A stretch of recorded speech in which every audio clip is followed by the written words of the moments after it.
তো আজ রামনবমী আমরা যেটা বলি, সেই রামনবমীর দিনে আর এই শতরূপায় হলেন কৌশল্যা আর স্বয়ম্ভ মনু হলেন দশরথ। কিন্তু ভগবান বললেন আমি তো পুত্র হয়ে যাব চতুর্ভুজ রূপে। সেদিন বলেছিলেন শতরূপা, তুমি চতুর্ভুজ হয়ে আমার সামনে দাঁড়াবে না, তুমি আমার সামনে ছোট্ট সরল শিশু হয়ে আমার কোলে উঠবে। আমি চতুর্ভুজ নারায়ণকে যাই না, তোমাকে পুত্র রূপেই চাই। সেই পুত্র রূপেই এসেছিলেন চতুর অংশে রাম, লক্ষ্মণ, ভরত, শত্রুঘ্ন। তখন অযোধ্যার এই আছে একটা জিনিস আছে, শ্রীকৃষ্ণ মর্যাদা পুরুষোত্তম রামচন্দ্র আর লীলা পুরুষোত্তম শ্রীকৃষ্ণের মধ্যে সব বিপরীত। কারা এর ভেতরে, কারা? না আসতেই বসেন, আপনি বসেন।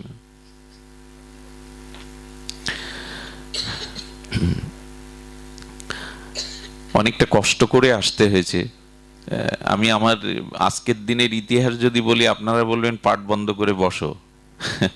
অনেকটা কষ্ট করে এসেছি, কৃপা করুন, একটু পরিবেশ শান্ত রাখুন। বলছেন রঘুপতি রামচন্দ্র এসেছিলেন আর চতুরংশে ভগবান অবতীর্ণ হয়েছিলেন।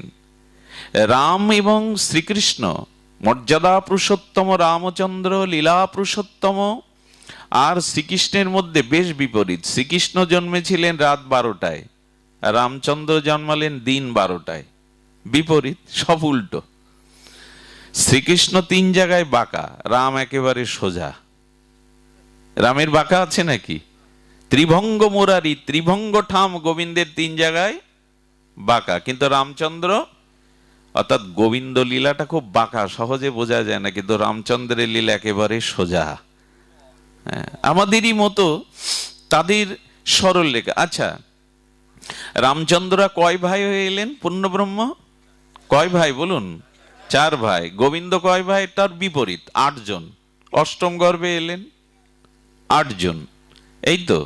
আচ্ছা, শ্রী ভগবান শ্রীকৃষ্ণ তিনি যখন এলেন কংসের কারাগারে, তখন চতুর্ভুজ রূপ ধরলেন। উনি চতুর্ভুজ রূপ ধরলেন আর বললেন আমাকে শিশু হয়ে যাচ্ছি, তুমি আমাকে নিয়ে যাও।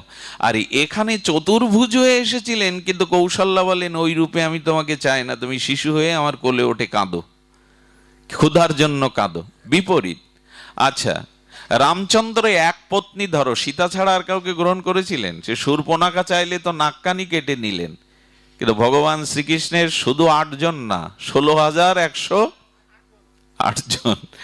এইখানে বিপরীত, সব বিপরীত। রামচন্দ্রের সাথে যা কিছু লীলা কোথাও মিলাতে পারবেন না। 2 জন পূর্ণ ব্রহ্ম, স্বয়ং ভগবান, কিন্তু লীলাগুলি বিপরীত কেন? বিপরীতের কারণ আছে, সেই কারণটা আমি বলছি। ভগবান শ্রীকৃষ্ণের লীলা অনুকরণীয় নয়। ভগবান শ্রীকৃষ্ণ দাপরে ব্রজলীলা বা মাথুরা লীলা বা দ্বারকা লীলা যা করেছেন, কোনো মনুষ্য যেন এটা অনুকরণ কখনো। রাসলীলা অনুকরণ করতে পারবেন? গিরি গোবর্ধন তুলতে পারবেন? 16,108 জনকে বিবাহ করতে পারবেন? আবার একই সময় ওদের ঘরে 16,108 জন হয়ে প্রবেশ করতেন, মনোরঞ্জন করতেন, ওদের সাথে খেলা করতেন। এই লীলা যেন কেউ অনুকরণ না করে। কিন্তু রামচন্দ্রের প্রত্যেকটি লীলা মানুষের অনুকরণীয়, আদর্শ। প্রত্যেকটি লীলা মানুষের আদর্শ, অনুকরণীয়। এই জন্য ভগবান শ্রীকৃষ্ণের কোন লীলা যেন কেউ অনুকরণ না করে, অনুসরণ করে, এগুলি শ্রবণ করে, কৃষ্ণ ভক্তির পথে যায়। রামচন্দ্রের লীলা সে যেন জীবনে প্রতিপালন করে, অনুকরণ করে। এই হলো রাম ও কৃষ্ণের মধ্যে পার্থক্যটা। পার্থক্য আরো অনেক আছে, আমরা শুধু এইটুকু জেনে নিই যে কেন রামচন্দ্র রাজীব লোচনের লীলা অনুকরণীয়। অনুকরণীয় যদি বলি তাহলে দেখবেন প্রভু রামচন্দ্র পূর্ণব্রহ্ম হয়েও প্রভাতে ঘুম ভাঙার সাথে সাথে তিনি মাকে, পিতাকে, গুরুদেবকে আগে প্রণাম করতেন। সকালে উঠে ব্রাহ্ম মুহূর্তে উঠে রামচন্দ্রের প্রথম কাজ হলো ধরিত্রীর স্তব করে মাটিতে পা দিয়ে আগে মাকে প্রণাম করতে হয়। নিয়ম হলো পিতার থেকে মা অনেক বড়। সকালে উঠে আগে মাকে প্রণাম করতেন, পিতাকে, কিন্তু পিতামাতা এক জায়গায় থাকলে আগে পিতাকে করতে হবে, মায়ের সম্মানের জন্য। তাও মা কষ্ট পাবে, স্বামী তো তার গুরু বা বড়, এই জন্য এক জায়গায় থাকলে অন্তত পিতাকে আগে করতে হবে, কিন্তু নিয়ম হলো মা প্রণাম পাবে আগে। তো মাকে প্রণাম করে, পিতাকে প্রণাম করে, শ্রী গুরুবর্গকে প্রণাম করে প্রতিদিন আহ্নিকে রত হতেন। আচ্ছা, এই রামের এই মর্যাদা পুরুষোত্তমের এই অনুকরণটা এখন করি কি আমরা? আর করেছি আমরা? পিতামাতার প্রণাম এখন হিন্দু ধর্মের ছেলেরা 2 বার করে। বিয়েতে যাওয়ার সময় একজন বলে দেয়, নে পাত ধুলোটা নে, আর মরে গেলে তেল হলুদ মাখায় একবার মাথা নত করে। এ বাদে প্রতিদিন প্রণাম করা তুলে দিয়েছে।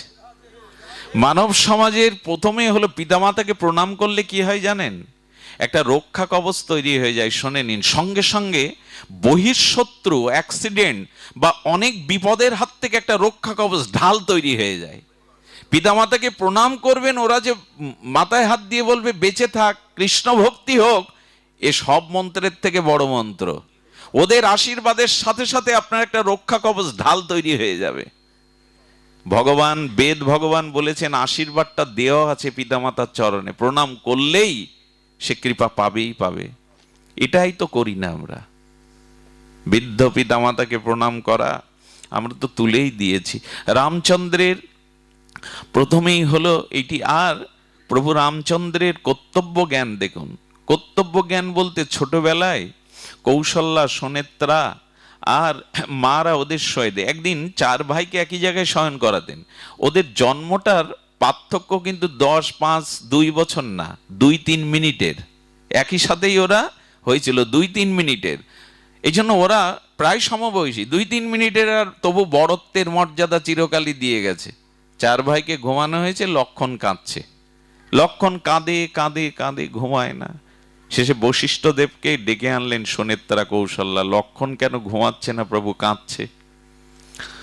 বশিষ্ঠ দেব এসে হেসে ফেললেন, বলেন ওদের শয়নের ক্রমটা ঠিক হয়নি, এই জন্য লক্ষণ ঘুমাচ্ছে না, কাঁদছে। বুঝতে পেরেছেন? শয়নের ক্রম 1, 2, 3 একটা ক্রম আছে না? তার মানে রামের পাশে ভরতকে শয়ন করিয়েছে, ভরতের পরে শত্রুঘ্ন, লক্ষণকে রেখেছে লাস্টে। বশিষ্ঠদেব বললেন কাঁদবেনই তো, 1-এর পরে 3 হয় না, 1-এর পরে 2 হয়। লক্ষণকে রামের চরণের পাশে ঘুমাতে না দিলে ওর ঘুমও আসবে না, কান্নাও থাকবে না। আহারে! সঙ্গে সঙ্গে বশিষ্ঠদেব ভরতকে সরিয়ে রামের চরণের কাছে লক্ষণকে রাখলেন, নাক ডাকিয়ে ঘুমাতে লাগলো লক্ষণ। জগতে কি শিক্ষা দিলেন? ভাইয়ের প্রতি কর্তব্য দেখুন। ভাই ভাইয়ের এখানে কর্তব্য পরায়ণতা দেখুন। তিনি সাথে সাথেই ঘুমিয়ে পড়লেন। 4 ভাই, তাদের ভিতরে এই যে রাম রাজত্ব, রামের যে চরিত্রাবলী এত পবিত্র, এত ভুবন পবিত্র, এই 4 ভার শুধু মিল না। আচ্ছা, আপনারা লক্ষ্য করুন, সর্বদাভাবে লক্ষ্য করুন রামচরিত্রের মহিমা বা মাধুর্য। রামের কোনো দোষ ছিল কি যা তাকে বনবাসে যেতে হবে? কোনো দোষ ছিল কি মা? কালকে যুবরাজ হবেন, প্রজারা তাকে প্রাণের থেকেও ভালোবাসেন। রামচন্দ্রের কোনো দোষ ছিল কি যে তাকে বনবাসে যেতে হবে? মা কইকেয়ী যখন তাকে বনবাসের কথা দশরথকে বললেন, দশরথ কইকেয়ীর চরণে ধরে পর্যন্ত বলেছিল আমার ভরত রাজা হোক, আমার ভরত রাজা হোক, এতে আমার কোনো আপত্তি, আমার কাছে ভরত আর রাম একই। তবে দ্বিতীয় বরটা তুমি ফিরিয়ে নাও, রাম অযোধ্যায় থাকুক, তাকে বনবাসে দিও না। ভরত রাজা হলে আমার আপত্তি নেই, আমি রামকে, ভরতকে 2 চোখের 2 মণি মনে করি। দশরথ চরণে ধরলেন। দেখুন, আচ্ছা কইকেয়ী এই সুযোগটা পেল কি করে বলতে পারেন? 3 জন স্ত্রীর মধ্যে দশরথ কইকেয়ীর রূপ যৌবনটা, গুণটা বেশি ছিল। রূপ যৌবন সৌন্দর্য গুণ থাকাতে বেশি আসক্ত হয়ে পড়েছিলেন দশরথ কইকেয়ীর ওপরে। এই জন্য যে কোনো পুরুষ যারা নারীতে প্রবল, যাদের আসক্তি, দুর্বলতা, তাদের জীবনে সর্বনাশ আসবেই। সহজ কথায় খুব বাংলায় এই ভাষাটা প্রয়োগ করা উচিত না। মেয়ে মুখ পুরুষ যারা না, তাদের জীবন ছন্ন ছাড়া আর কিছু নাই, অভিশাপ ছাড়া তারা কিছু পাবেই না। দশরথের এমন মোহ এসে গিয়েছিল, যুদ্ধক্ষেত্রে রানীকে নিয়ে যেত রথে করে। বাবা, বেড়াতে গিয়ে নাকি স্ত্রী নিয়ে যাওয়া যায়? তো যুদ্ধক্ষেত্রে নিয়ে গেছে, যুদ্ধক্ষেত্রে রথের চাকা পড়ে যাচ্ছে, খিল থাকে তো, খিল খুলে গেছে, কইকেই করেছে কি, সেই খিলের মধ্যে আঙুল দিয়েছে যাতে রথের চাকা ধসে পড়লে তো যুদ্ধ করতে, আঙুল কেটে গেছে, রক্তাক্ত হয়ে গেছে। দশরথ কাপড় ছিঁড়ে বেঁধে বলে, এত ভালোবাসো? বলি, এটা তো আমার কর্তব্য, আপনি আমাকে প্রাণের থেকে ভালোবাসেন, অন্য রানীদের থেকে ভালোবাসেন। বললেন, তাহলে একটা বর চাও, আজ আমি তোমাকে কিছু দেব। আর একদিন যুদ্ধ করতে করতে উনি মূর্ছিত হয়ে পড়ে গেছিলেন রথে, কইকেয়ীর গুণ ছিল, তিনি সঙ্গে সঙ্গে কি করলেন, ঘোড়ার লাগাম ধরে যুদ্ধে শত্রুকে পরাস্ত করে ওনাকে সুস্থ করেছিলেন। এই 2 দিনে 2 আবেগের 2 বর। সেইটা যখন বলছেন, তুমি ভরতকে রাজা করো, রামকে বনবাসে পাঠিও না, তোমার চরণ ধরে পা ধরে আমি দশরথ, আমি চক্রবর্তী রাজা, তুমি এইটা করো না। বললো, দিতে হয় দিন, দিতে হয় বর দিন, নাই বলুন আপনি মিথ্যাবাদী। ছলো না, দেখুন আপনি মিথ্যাবাদী। আচ্ছা, দশরথ তখন বলছেন, রাম বনবাসে গেলে আমি বাঁচবো না, আর আমি মরে গেলে তুমি বিধবা হবে। কি বললো জানেন? দেখুন, অতিরিক্ত কোনো বস্তুর প্রতি মোহ আসলে কি হয়। বলল, বিধবা যদি, বৈধব্য যদি আমার কপালে থাকে তো হবে, তাতে কি আছে? এই হলো অতিরিক্ত আসক্তির পরিণাম। এই বর দুটো না দিতে চাইলে এটা ঘটতো। রামায়ণের প্রতিটা পংক্তি, প্রতিটা কথা মানব জীবনের চরম আদর্শ। কোন বস্তুর প্রতি অতিরিক্ত আসক্তি এনো না, পস্তাতে হবে, জীবনে তার খেসারত দিতে হবে। তো রামচন্দ্র হেসে উঠলেন, বনবাসের কথা শুনে কইকেয়ীকেই প্রণাম করতে গেলেন। কইকেয়ীকে বললেন, মা, তুমি আমার যে উপকার করলে, কল্যাণ করলে, এটা জগতে সন্ন্যাক লিখিত থাকবে। কে বলছেন কথাটা? যার বনবাস দিচ্ছেন। কইকেয়ীকে, কৌশল্যাকে না, কইকেয়ীকে প্রণাম করে আশীর্বাদ নিতে গেছেন। রামকে প্রশ্ন করা হলো পাশ থেকে, যে তোমার বনবাস দিল 14 বছরের, তোমার জন্য উৎসব হচ্ছে, আনন্দ হচ্ছে, তো তুমি তাকে আশীর্বাদ চাইছো? যে কুমোরেরা ঘট তৈরি করে দেখেছেন, কাঁচা ঘট বানায় চাকে ফেলে, ওই ঘরটা বানাবার পরে দেখবেন ওই দুটো যখন জোট দেয় তলার উপরে, তখন কোথাও কোথাও একটু বাঁকা থাকে, নরম কাঁচা মাটি তো। কুমোর করে কি, ওর মধ্যে হাত দিয়ে কলসির মধ্যে ঘটের একটা তক্তা দেয়, দিয়ে বাইরে একটা তক্তা দিয়ে কি করে, পিটায়। পিটায় কেন মা? ওইটা সমান করার জন্য। মাটির ঘট বাঁকা হলে তো কেউ নেবে না। আর ঘরটা কাঁচা অবস্থায় জল ভরলে কি হয়? জলও যাবে, ঘটও যাবে। ঘরটা যখন চাকে পোড়ানো হয় তখন পাকা ঘট হয়, ওতে জল ধরে রাখা যায়। রাম বললেন, মা, তুমি প্রকৃত প্রজ্ঞাবান, তুমি সাধারণ নও মা, তুমি দেবী। রাম যদি অযোধ্যার সিংহাসনে এই বয়সে বসতো, রাম বাঁকা হয়ে যেত, রামের প্রকৃত জ্ঞান হতো না। তুমি পিটাইয়ে পিটায়ে পিটায়ে পিটায়ে তুমি আমাকে সোজা করার চেষ্টা করছো মা। কারণ রাজা হতে গেলে প্রজাদের দুঃখ কষ্ট বুঝতে হয়, আর এটা রাজত্বে থেকে বোঝা যায় না। তাদের কাছে না গেলে কখনো বোঝা যাবে না কার দুঃখ, কার যন্ত্রণা কত। তুমি আমাকে ওখানে পাঠাচ্ছ পাকা রাজা হওয়ার জন্য। আর মা, অগ্নিতে না পোড়ালে সে খাঁটি বা পাকা কখনো হয় না। আজ রাম যদি অধৈর্যায় থেকে যেত, অধৈর্যার রাজা হতো, কিন্তু বনবাসে গিয়ে আজ রাম হৃদয়ের রাজা হয়ে গেল জগতের। কথাটা আপনারা বুঝতে পারেননি। রাম অযোধ্যায় থেকে গেলে অযোধ্যার নৃপতি রাজা হতো, কিন্তু বনবাসে যাওয়ার পরে রাম জগতের রাজা হলেন, হৃদয়ের রাজা হলেন, এত বড় ত্যাগের কারণে। আচ্ছা, এইটা রামের ভাবনা, কইকেয়ীর ভাবনা নয়। রাম ভাবছে এই ভাবনা। চিন্তা করা যায়, যে মা তাকে বনবাসে দিচ্ছে, তাকে বলছেন, মা, এই এই আমাকে তুমি প্রকৃত রাজা করবার জন্য। আর রামের মুখে তখন হাসি, কপট হাসি না, কিন্তু আমরা বাইরে দুঃখ ভেতরে দুঃখ রেখে কপটতা করে বাইরে হেসে ফেলি। রাম ওরকম হাসছে না। বনবাসে যাওয়ার জন্য কেউ হাসে, কেউ ভেতর থেকে আনন্দ করে। কেন জানেন? এই রাজপুরীতে রাজকার্যে থাকলে আমার জীবনের সর্বশ্রেষ্ঠ সাধনা হতো না। সেই সাধনাটা হলো, বনবাসে গেলে 14টা বছর আমি সাধু সঙ্গ, ঋষিমুনির সঙ্গ করতে পারবো, ভগবত আলোচনা করতে পারবো। এই সুযোগটা, এই আনন্দটা তুমি করে দিলে মা। কি অদ্ভুত দর্শন রামের। আজকে দিনে আমি রাম কথা খুব বেশি বলি না, কিন্তু দীনেশ দার পিতা ঠাকুর চলে গেলে রামায়ণই হয়েছিল। তবে রাম কথা কৃষ্ণ কথা আলাদা নয়, বরঞ্চ কলিযুগে কৃষ্ণ কথায়। তবে আমরা রামের চরিত্রটা এই কারণে জানবো, জানা খুব দরকার। দেখুন, জীবনে রাজত্ব পাওয়ার থেকে যদি সাধু সঙ্গ পাওয়া যায়, এটা অনেক বড়।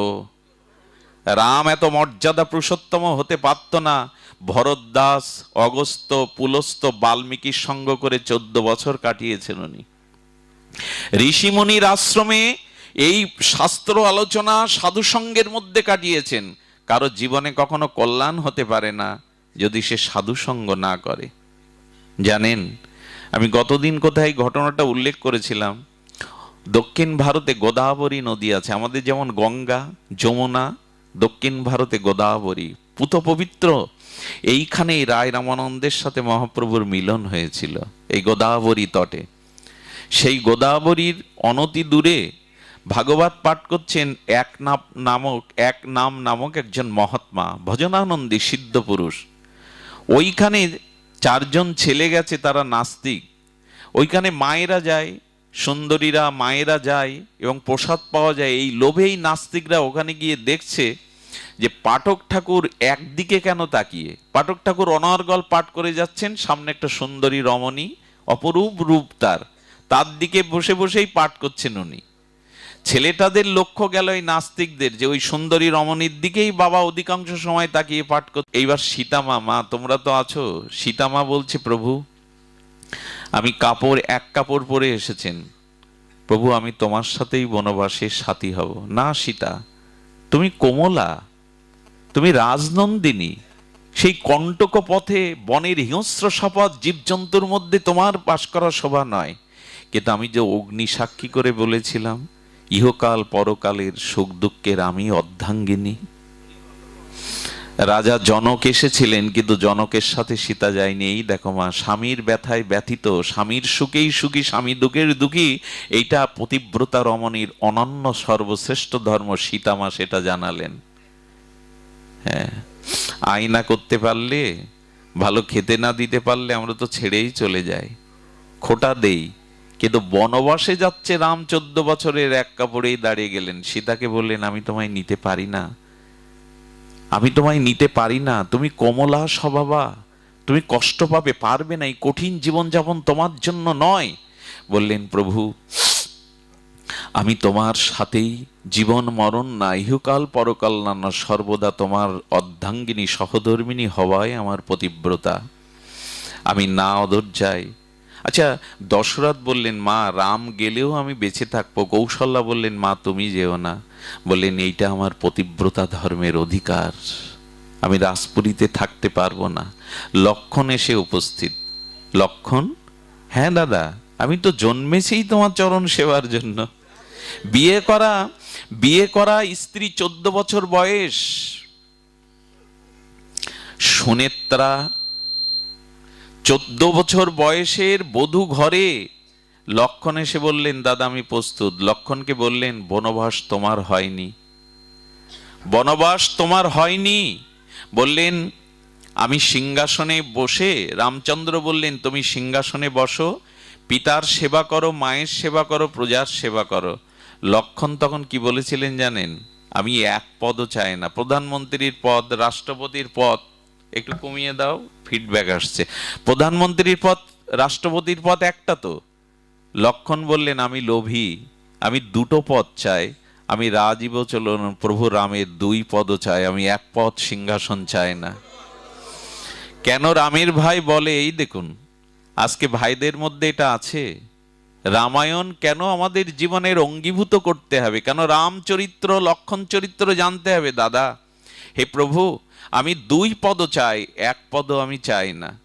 যখন বললেন রাম, আমি আদেশ দিচ্ছি তোমায়, আমি যদি তোমার প্রভু হই, বড় দাদা পিতার সমানে আদেশ দিচ্ছি তুমি সিংহাসনে বসো। লক্ষণ হাত জোড় করে বলল, আদেশ মৃত ব্যক্তির জন্য দেওয়া উচিত। কি বললেন কথাটা? মৃত ব্যক্তির কোনো আদেশ উপদেশ প্রয়োজন কি বাবা? লক্ষণকে বলছেন, রাম তুমি তো আমার সামনে দাঁড়িয়েই কথা বলছো, তুমি মৃত কি করে? প্রভু আপনি সব জানেন, অন্তর্যামী, তবে শুনুন, আপনি অযোধ্যা থেকে 1 পা বনবাসের দিকে পা বাড়ালে আমি মৃত, কারণ দেহ লক্ষণের প্রাণটা হলো রাম।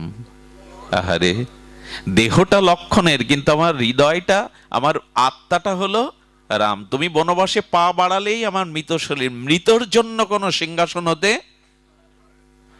রামের চোখে জল ভরে গেছে। লক্ষণ, তবে মা যদি অনুমতি দেয়, স্ত্রী যদি অনুমতি দেয়, তবে আমি তোমায় নিতে পারি। সুনেত্রা মা কি করলো জানেন? এগিয়ে এসছে বরণডালা নিয়ে। লক্ষণ, ঘরে যেতে তোর বিলম্ব হবে, এটা তো রাজপুরী, তাই আমি এগিয়ে এসছি তোকে তিলক পরিয়ে দিতে, যে তুই রামের সাথে বনবাসে যাতে বিলম্ব না হয়। এই না হলে মা গো। হ্যাঁ, আদর্শ দেখুন, সুনেত্রা বলছেন ঘরে যেতে তোর বিলম্ব হতে পারে, তাই আমি তিলক নিয়ে এগিয়ে এসছি তোকে রামের সাথে পাঠাবো বলে। বলে মা আশীর্বাদ করো। কি আশীর্বাদ করলেন জানেন সুনেত্রা? স্তম্ভিত হয়ে যেতে এগুলো শুনলে। কি আদর্শ, কি মর্যাদা রেখে গেছেন। বললেন, আজ থেকে এই অধৈর্যা তোর কাছে বন, আর বনই তোর কাছে অধৈর্যা। আরে কি শিক্ষা দিচ্ছেন! আর আজ থেকে তোর পিতা দশরথ, তোর এই প্রভু রামচন্দ্রই তোর পিতা, আর তোর মা এই সুনেত্রা আজ থেকে মা জানকী সীতা। দেখিয়ে দিলেন পথ, তোর পিতা হলো রাম। সেই দিন থেকে লক্ষণ মা সীতার পায়ের দিকে ছাড়া তাকাতেন না। মা বলে দিয়েছে সীতাই তোর মা এবং লক্ষণই তোর পিতা। আজ থেকে আমি তোর মা নই, সীতাই তোর মা।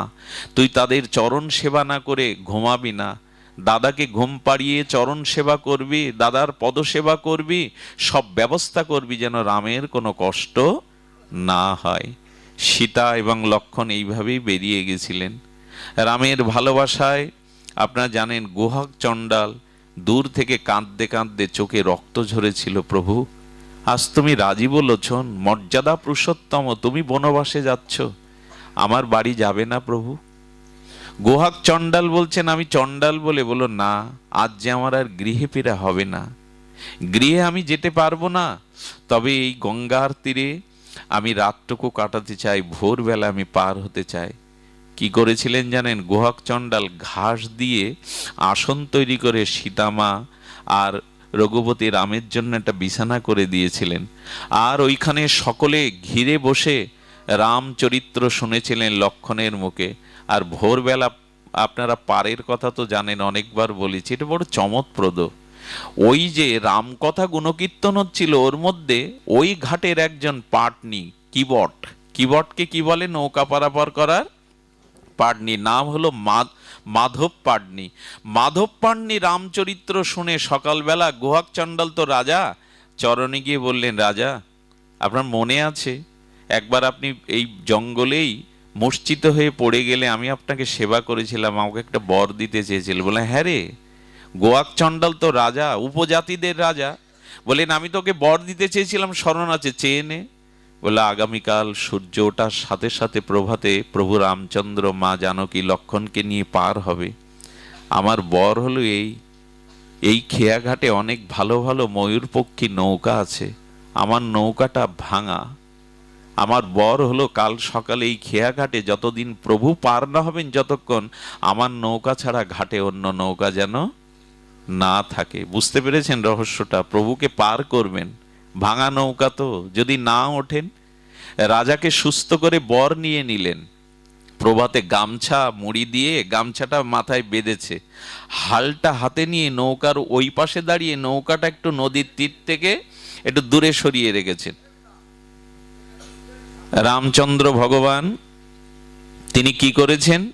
আজ ভোরের আলো উঠবার সাথে সাথে তিনি সুমন্তকে বলছেন, সুমন্তকে আনতে পাঠিয়েছিল, রথ নিয়ে আনতে পাঠিয়েছিল। রথ নিয়ে যখন আনছেন, সুমন্তকে বলছেন, ফিরে যাও, 14 বছর পরিপূর্ণ না হলে আমি ফিরে যাব না।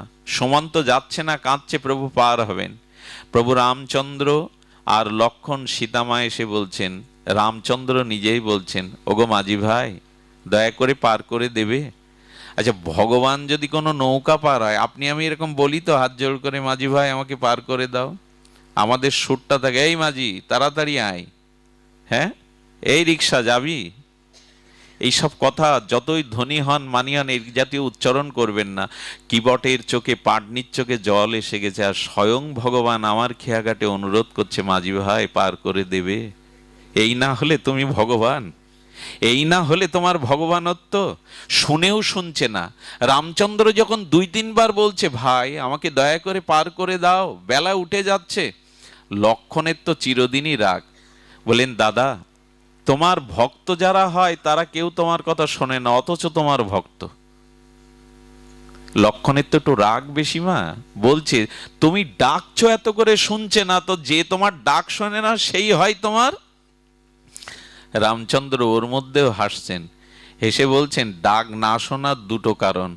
এক, কারো প্রতি কারো বিদ্বেষ থাকলে সেটা ডাক শোনে না, আর কারো প্রতি কারো খুব বেশি গাঢ় প্রেম থাকলে সহজে সে তার ডাক শোনে না। লক্ষণ, তোমার জানা নেই ও কেন ফিরছে না, তবে বলি শোনো, যে ডাক না শোনে সেই বেশি, তার সাথেই বেশি আমার হৃদয়ের সম্পর্ক। তার কারণ কি জানো? কোনো দোকান খুলে সকালবেলায় যদি বাকি খরিদ্দার আসে, দোকানদার মনে মনে একটা কথা বলে, আর সারাদিন এই বাকিতেই যাবে। তো শুরু করেছে তো তুমি আর সীতা। আচ্ছা, সীতা বা তোমার কি বনবাস হয়েছিল? না। আমি কি তোমাদের নিষেধ করেছিলাম আমার সাথে না আসতে? শুরুটা তো করলে তো সকাল থেকে তোমরাই। এখন যার কাছে যাব সে আমার কথা শুনবে না। এর মধ্যে লক্ষণে রাগ রেমে গেছে, আসলে আমাকেই তো নিষেধ করেছিল প্রভু। বলে, ওই আর একজন রথে, ও যাচ্ছে না, এও তোমার ডাক শুনছে না। বলেন, ওই বৌনি বেলায় বাকি খরিদ্দার এলে যা হয়। লক্ষণের মুখে তো হাসি আনতে হবে, ভগবান যেখানে সেখানে নিরানন্দ কোথায়। এইবার ডাক শুনেছে মাঝি ভাই। ফিরে দাঁড়ানোর পর লক্ষণ বললেন, তুমি এর আগে শুনতে পাওনি? বলে, পেয়েছিলাম। বাবা, কি বটের কি উত্তর? আমি পেয়েছিলাম শুনতে, উত্তর দাওনি কেন? প্রভু ডাকছেন। বলে, ইচ্ছা করে দেয়নি। ইচ্ছা করে দাওনি কেন? তো প্রভুকে শিক্ষা দেওয়ার জন্য, ভগবানকে শিক্ষা দেওয়ার জন্য। কি শিক্ষা একটু বলো? বলো, প্রভু এই খেয়াঘাটের মাঝে আমি গঙ্গার। আচ্ছা, গঙ্গায় ছাড়া অন্য নদীতে গেলেন না কেন? গঙ্গা যেমন স্রোতস্বিনী, এই কিবটের মনেও রাম প্রেমের স্রোত বইছে। জানে গঙ্গায় থাকলে একদিন ভগবানকে পাবো। হরিকথার গঙ্গায় যারা থাকে, গঙ্গার তীরে যারা থাকে, তারা একদিন পাবেই। কিবট তখন বলছেন, শিক্ষাটা হলো এই, শিক্ষাটা হলো এই, প্রভু তোমার খেয়াঘাটে এই জগৎ জীব একদিন যাবে, তোমার খেয়াঘাটে একদিন সমস্ত জীব যাবে। আমি তোমাকে এই শিক্ষা দিচ্ছি, সেদিন এক ডাকেই তাদের পার করে দিও। বেশি ডাক দিলে যেমন যাত্রীর কষ্ট হয়, তুমিও যেন তোমার পারে কাউকে এই কষ্ট দিও না। চিন্তা করা যায় এসব কথা প্রভু? তোমার ঘাটে যখন যেদিন আমরা জীব যাবে, সেদিন এক ডাকেই নৌকা কুলে ভিড়িয়েও যেন দেরি করো না, এই শিক্ষাটা দিলাম আমি। রামচন্দ্রের চোখে চিকচিক করে উঠল জল। কি বট, আমি কথা দিচ্ছি আমার ঘাটে যারা যাবে আমি তাদের 2 ডাক দিতে দেব না। এখন তো পার করো। বলেন, প্রভু তোমাকে আমি পার করব না, সামনে যাও, গঙ্গা শুকিয়ে গেছে, মাজার সমান জল, পার হতে পারবে, যাও, আমি তোমাদের নৌকায় পার করব না। বলে কি? রামচন্দ্র মৃদু মৃদু হাসছেন। লক্ষণ তো রাগের অভ্যাস, পার করবি না মানে? লক্ষণকে বলছেন আস্তে। বলেন, প্রভু। রামচন্দ্র তখন বলছেন, আমি লক্ষণ পার হতে পারবো, তোমার মা এক কাপড়েই চলে এসছে, জানো কি, ও পার হতে পারবে না, তুমি দয়া করে পার করে দাও। বলে, একটা সত্য আছে প্রভু, তোমার কথায় আমি পার করতে পারি। তোমার সাথে আমার শত্রুতা নেই, তোমার চরণের সাথেও শত্রুতা নেই, কিন্তু তোমার চরণ ধুলির সাথে আমার শত্রুতা আছে। কেন জানেন? বললেন, আমি গতকাল শুনেছি ঠাকুর, তোমার লীলা কথা রাত জেগে শুনেছি, তুমি নাকি এক পাষাণের উপর তোমার পা তুলে দিয়েছিলে, সেই পাষাণী নারী মূর্তি হয়ে গেছে, মানবী হয়ে গেছে পাষাণী। তা আমার নৌকাও যদি তোমার চরণ ধুলো দাও, আর এ যদি মেয়ে ছেলে হয়, এক স্ত্রীকে টানতে পারছি না, আবার একে কি করে টানবো? বোঝা গেল কথাটা? নিন্দার ছলে কিভাবে রামের চরণের ধুলির প্রশংসা করছে। তুমি নাকি পাথরের উপরে অহল্যা উদ্ধার, পাষাণীর উপরে পা দিলে নাকি তোমার সেই চরণ ধুলিতে মানবী হয়ে গেল পাষাণী। আমার নৌকাও যদি আর একটা স্ত্রী হয়ে যায় প্রভু, টানতে পারবো না, এক স্ত্রীকে সামাল দিতে পারছি না, আর ওকে কি করে টানবো? তো তখন লক্ষণ একটু মজা করে বলছেন, স্ত্রীকে বোঝাবে, এও যদি স্ত্রী হয়ে যায় স্ত্রীকে বোঝাতে পারবে না। এখন প্রভুকে বোঝাচ্ছ খুব ভালো করে, হ্যাঁ, ভগবানকে বোঝাচ্ছ, ঘরের বউকে বোঝাতে পারবে না। আস্তে আস্তে বললেন, ভগবানকে বোঝানো সহজ, ঘরের মানুষকে বোঝানো খুব কঠিন প্রভু। ভগবানকে বোঝানো যায়, ঘরের মানুষকে বোঝানো যায় না লক্ষণ ঠাকুর। ভগবান সরল, তাকে বোঝানো যায়। রাম বললেন, উপায় বলো। বলে উপায় একটা আছে প্রভু, আমি জল ছেঁচি যে কাঠের, এটা ওর উপরে দাঁড়াতে হবে, আর আমি তোমার চরণ ধুয়ে সমস্ত ধুলোগুলো ধুয়ে দেব, তারপরে উঠতে আর সমস্যা নেই। বুঝতে পেরেছেন রহস্যটা, কোথায় যেতে চাইছে ও? মণি ঋষি যোগী লক্ষ্মী দেবী, হ্যাঁ, যার চরণ ওইভাবে সেবার সুযোগ পায় না দাবি করে বসলো। রাম বুঝতে পেরেছেন ওর মনের কথা।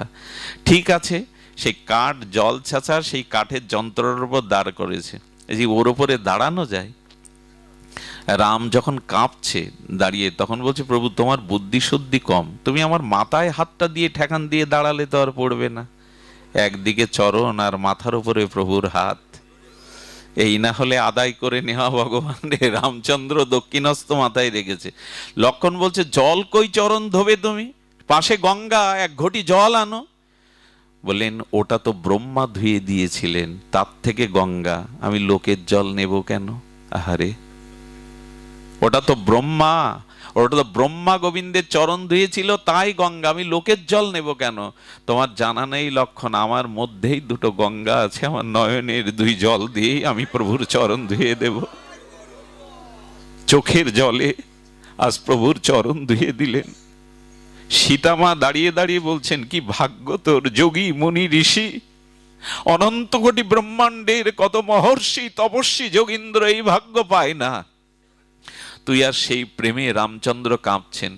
লক্ষণ বলছে চরণ তো ধুয়ে দিলে, কিন্তু নৌকায় উঠতে গেলে যে আবার পাটা মাটিতে দিলে ধুলো লাগবে। বললো ঠাকুর যাদের রাগ বেশি এদের বুদ্ধি কম, আমি প্রভুকে কাঁধে করে নৌকায় তুলবো, তাহলে তো আর ধুলা লাগবে না।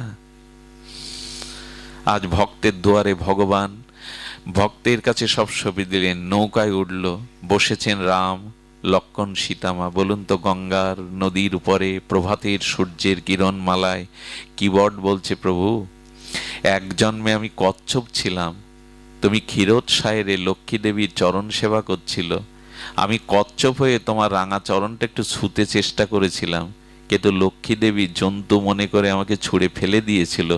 সেই দিন দুপোটা চোখের জলে বলেছিলাম প্রভু কোনো জন্মে যেন তোমার চরণ পায়, আর সেই আশা তুমি আমার পূর্ণ করছো।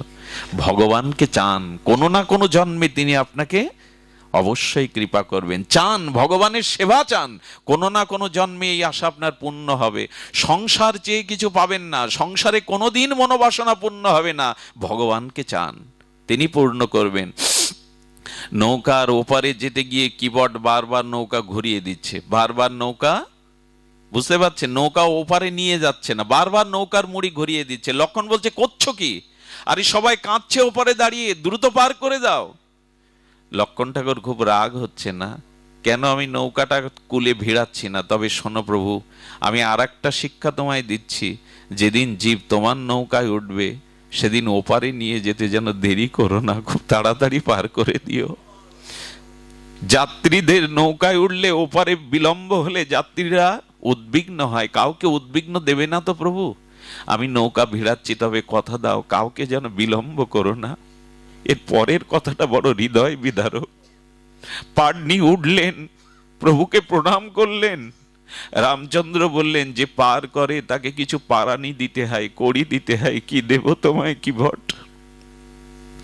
বললেন প্রভু তুমি বোকা, তুমি সরল। কোনো মাঝি যদি কোনো মাঝির নৌকায় ওঠে সে কি পয়সা নেয়? কোনো ড্রাইভার যদি কোনো ড্রাইভারের গাড়িতে ওঠে সে তো পয়সা নেয় না। তুমিও মাঝি আমিও মাঝি, তুমি কেন আমায় পয়সা দেবে? লক্ষণ বলছে তুমি মাঝি আমি মাঝি, মানে আমার দাদা কোন জায়গার মাঝি? বললেন এই ভব সংসারের মাঝি রঘুপতি রাম, একদিন তার কেয়া ঘাটে আমাদের সবাইকে দাঁড়াতে হবে। সেদিন বলে দি প্রভু আজ আমি করি যেমন নিলাম না, সেদিন আমার কাছেও কোনো করি চাইবে না, তুমি পার করে দিও। রাম লীলা বড় অভূতপূর্ব। রামচন্দ্র প্রথমে চিত্রকূটে যাওয়ার আগে ভরদ্বাজ ঋষির আশ্রমে গিয়েছিলেন। কোথায় গিয়েছিলেন? প্রথমে ভরদ্বাজ ঋষির আশ্রমে। এই ভরদ্বাজ ঋষির আশ্রমে যাওয়ার সাথে সাথে রামকে তিনি অনেক সেবা করেছিলেন, কারণ কারণ দশরথ হলো কুলচক্রবর্তী সম্রাট ভারতবর্ষের, তার আত্মজ স্বয়ং রামচন্দ্রকে ভরদ্রাজ ঋষি, আর ভরদ্রাজের চরণে প্রণাম করে রাম বললেন, আজ আমার জীবন ধন্য হলো, আমি আপনার মতো সাধু মহতের কৃপা পেলাম। স্বয়ং ভগবানও সাধু সঙ্গের জন্য লালায়িত, ভক্তের জন্য লালায়িত। রামচন্দ্র যখন বিদায় নিচ্ছেন তখন কি করলো জানেন? আর কি অদ্ভুত ঘটনা! রামচন্দ্রের ত্যাগের থেকে ত্যাগ লক্ষণের, আর লক্ষণের ত্যাগের থেকে আরো বড় ত্যাগ ভরতের। রামের ধর্মটা, পিতৃসত্যটা সাধারণ ধর্ম, আর লক্ষণেরটা পরম ধর্ম, আর সবার উপরে ধর্ম ভরতের। কারণ রাম শুধু পিতৃসত্য পালনের জন্য বনে এসেছিলেন, আর লক্ষণ প্রভুর চরণ সেবার জন্য এসেছিলেন নিঃস্বার্থভাবে। ত্যাগটা লক্ষণের বেশি রামের থেকে, আর লক্ষণের থেকে যার বেশি ত্যাগ ভরতের। রাম বলছেন ভরদ্বার ঋষিকে, আমি জানি আমাকে নিতে ভরত আসবে। ভরত জানে না আমি বনবাসে এসেছি, সে নন্দীগ্রামে আছে, আসবে। আপনি তাকে অবশ্যই সান্ত্বনা দিবেন, আমার ভরত যেন কষ্ট না পায়। এইখানে বনবাসের শুরু, বনের শুরু। কি বলছে জানেন? পথের দিকে তাকিয়ে রামচন্দ্র হাত জোড় করে বনদেবীকে বলছেন, বনদেবী, আমি যদি মর্যাদা রেখে থাকি, ন্যায় রেখে থাকি, তবে আমার পায়ে যে কাঁটাগুলো ফুটেছে, ভরতের পায়ে যেন কাঁটা না ফোটে, তুমি পথ পরিষ্কার করে দিও। আমি জানি আমার ভরত আসবেই, আমাকে নিতে আসবে, কিন্তু তার পায়ে যেন কাঁটা না ফোটে। বনদেবী জিজ্ঞাসা করছে, প্রভু তোমার পায়ে আমি কাঁটা ফোটালাম, ভরতের পায়ে ফুটবে না কেন? ব্যথা লাগবে বলে ভরতের পায়ে? বলল না, ভরতের পায়ে কাঁটা ফুটলে ভরতের ব্যথা লাগবে না, কিন্তু এই পথ দিয়ে রাম চলে গেছে আর এই কাঁটা ফুটেছে, কঙ্কট ফুটেছে জেনে আমার কথা ভেবে ভরত বেশি দুঃখ পাবে, বেশি কাঁদবে। এসব কথার কতটা স্তর দেখুন। রাম বলছে ভরতের পায়ে কাঁটা ফুটলে ভরত ব্যথা অনুভব করবে না, আমার চরণে এই পথ দিয়ে যেতে কাঁটা ফুটেছে এই ভেবে সে কাঁদবে, সে ব্যথা পাবে বেশি। এই না হলে ভগবান, এই না হলে বড় ভাই, ছোট ভাইয়ের আসার পথে যেন কোনো কাঁটা না থাকে, সে যেন ব্যথিত না হয়। কারণ ওর পায়ে কাঁটা পড়লে ওর ব্যথা গণনা না করে আমার পায়ে যে ফুটেছে এই ব্যথায়ও কাঁদবে। ভরতদাসকে বললেন, আমার ভরতকে আপনি সান্ত্বনা দিয়েন। চলে গেলেন। এরপরে ভরত এসেছিলেন, আপনারা জানেন, কইকেয়ীকে এসে বললেন, রাক্ষসী, পাষাণী, ডাইনি, তুমি তোমার ছেলেকে রাজা করে আমার প্রভুকে বনবাসে পাঠিয়েছ। কৌশল্যা এসে বলছে, ভরত মাকে বকবি না। বলো, রাক্ষসী, আমি মুখই দেখবো না, ওর 14 বছর মুখ দেখবো না। আমার প্রাণকে, আমার প্রভুকে যে বনবাসে পাঠাই, সে আমার মা হতে পারে না। আচ্ছা, আপনাদের কি মনে হয় ভরতের মতো সাধু জগতে নাই? গোপী আর ভরতকে, গোপীরা, বৃন্দাবনের গোপীরা যেমন পরম শ্রেষ্ঠ ভক্ত, তেমন ভরত হলো পরম শ্রেষ্ঠ ত্যাগী ভক্ত। সে মাকে গালি দেবে কেন, রাক্ষসী বলবে কেন, মুখ দেখবে না বলবে? ভরতের এটা শোভা পায় না। মাকে এরকম গালি দেওয়ার ইতিহাস নেই। ভরত দিলে কেন? ভরত যখন এই গালি দিচ্ছে তখন কইকেয়ীর চোখে জল। আমি যার জন্য রামকে বনবাসে পাঠালাম, যার জন্য তোকে রাজা করলাম, সেই রাম বনবাসে যাওয়ার আগে আমার পায়ে প্রণাম করে আশীর্বাদ চেয়ে গেল মা বলে, আর তুই আমাকে গালি দিচ্ছিস রাক্ষসী, পাষাণী বলে? আমার মনে হয় ভরত, তোর থেকে আমার রাম ভালো।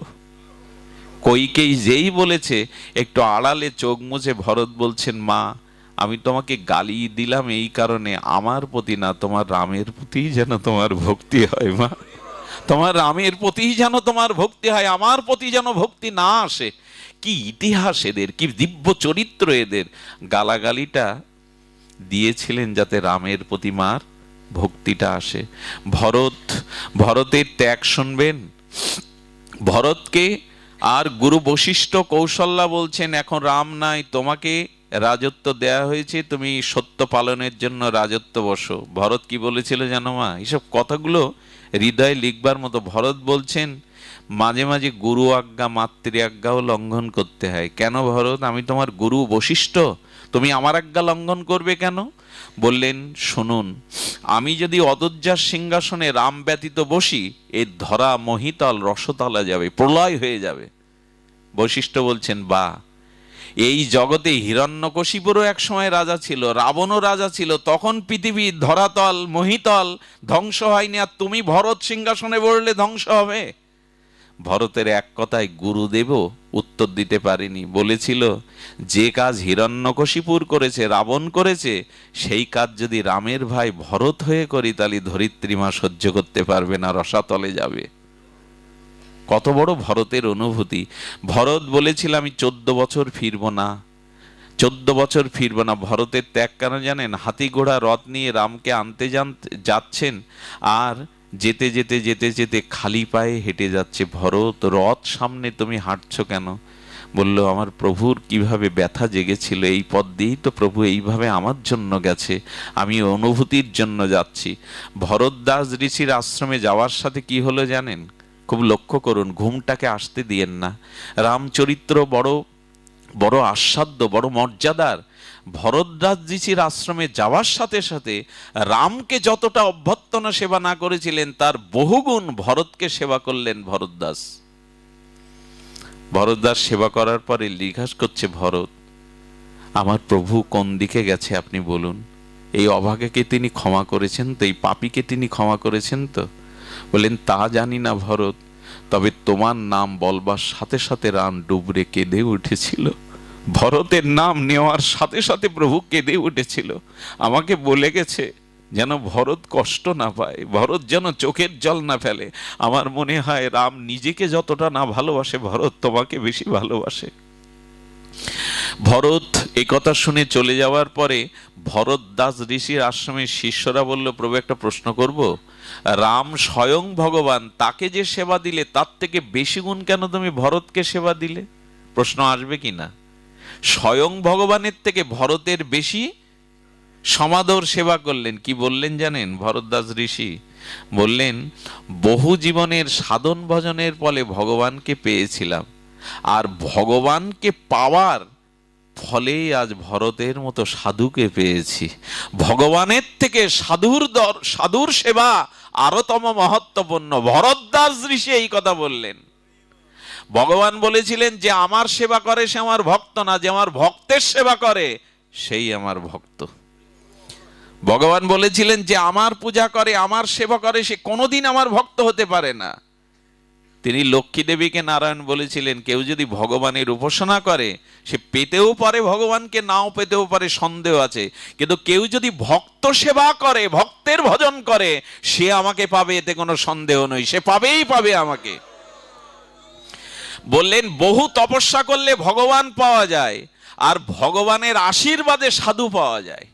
এরি বাবা, বিশ্বাস করুন, ভগবান আপনাকে কি দেবে? ভগবান যখন কোনো জীবকে করুণা করে, সেই জীবকে অনুপ্রেরণা দিয়ে তিনি সাধু সঙ্গ করিয়ে দেন, হরি কথা শুনিয়ে দেন। এটা ভগবানেরই কৃপা। আপনারা এখানে আসেননি, রাধারানী এনেছে আপনাদের। এখানে কেউ আসতে পারতেন না যদি ভগবান না চাইতেন, রাধারানী না চাইতেন। আপনারা এসেছেন মানে ভগবানই চেয়েছে আপনাদের আজ কৃপা করবার জন্য। মেঘে ভরা দিন নহে দুর্দিন, সাধু সঙ্গে কৃষ্ণ কথাবিহীন সেদিনই দুর্দিন। যেদিন সঙ্গ হলো না, হরি কথা হলো না, এটাই মানুষের জীবনে সব থেকে বড় দুর্দিন। ভরত গিয়েছিলেন, আমি ইতিহাস বড় করব না, রামায়ণ তো সপ্তকাণ্ড, ওর একটা কাণ্ডের একটা অংশও হয়তো 5 দিনে 7 দিনে বলেও ফুরানো যাবে না। ভরত গিয়েছিলেন, এই ভরত আর রামের মিলনটা বড় তাৎপর্যপূর্ণ। তাৎপর্যপূর্ণ এই জন্য, ভরত যাওয়ার পরে এখানে আমি আপনাদের মাঝে একটা প্রশ্ন রাখি। ভরত হলো প্রেম, আর প্রেমময় ভগবান রাম, কে জিতবে? ভরত আনতে গেছে ভগবানকে, আর ভগবান 14 বছর ছাড়া যাবেন না। জিতবে কে? কার জেতা উচিত, ভগবান না ভক্তের? যেতে কারা? ভক্তই যেতে। ভগবান নিজে ইচ্ছা করে ভক্তের কাছে হেরে যান, অহং ভক্ত পরাধীন। এইখানে প্রেম বড় না ভগবান বড়, এর একটা দৃষ্টান্ত স্থাপন। ভরত হলো সাক্ষাৎ প্রেম, আর ভগবান সামনে। প্রভু ফিরে না গেলে আমি এখানেই আমার জীবন নিপাত করব, আমি যাব না। রাম ভগবান বলেছিলেন ভরত আমি ফিরে যেতে পারবো না। বললেন ভরত তাহলে তোমাকে না নিয়ে যাবে না। সেখানে এসেছিলেন কারা জানেন? সেখানে এসেছিলেন জনক।